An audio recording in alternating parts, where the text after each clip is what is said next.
दर्शक बंधु अंगनवाड़ी कर्मी मानकर दरमा बढ़ा नहीं आसीगला गोटे बड़ खबर। सरकार देले खुशी खबर, बढ़ला अंगनवाड़ी कर्मी मानकर दरमा एवं मिलवाक जाउची एही सुविधा।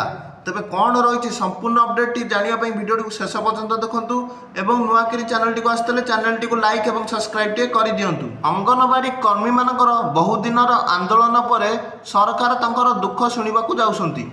आपण मान तो सब जानिथे जे अंगनवाड़ी कर्मी माने किछि दिन तले राजधानी रे आंदोलन करथले। सेमानक दरमा बढ़ाइबा सहित सेमानक पेंशन देबा पई एवं अवसर पर आर्थिक सहायता राशि देबा पई एवं पिलामान पई आस्तव खाद्य टंका को बढ़ाइबा पई सरकार तांक दाबी पूरण को नेकी तांकु किछिटा प्रतिश्रुति देइथिबारु सेमाने से आंदोलन रो ओहरी गले। एवं all Odisha anganwadi ladies workers association Rajya Sabha नेत्री सुमिता महापात्र सूचना दैछन जे उपमुख्यमंत्री प्रभाती परिडा केंद्र सरकार को चाप पकाउछंती जून मासरे अंगनवाड़ी कर्मी मानकर दरमा बढ़ाइबा नहीं एवं से मध्य शुणा पाउछन जे केंद्र सरकार जून मासरे अंगनवाड़ी कर्मी मानकर दरमा को बढ़ाइबा जाउछंती। सी गोटे बड़ पोस्ट अच्छी तेणु सी केवे मिछ कथा कहे ना और से प्रतिक्रिया एक गणमाध्यम को देती।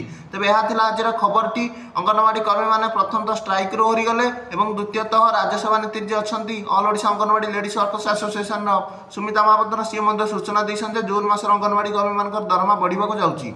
तेज ए जना पड़े खूब शीघ्र अंगनवाड़ी कर्मी को खुशी खबर मिलवा जाऊँगी। तेणु वीडियो लाइक और चैनल टी सब्सक्राइब कर दिखाँ।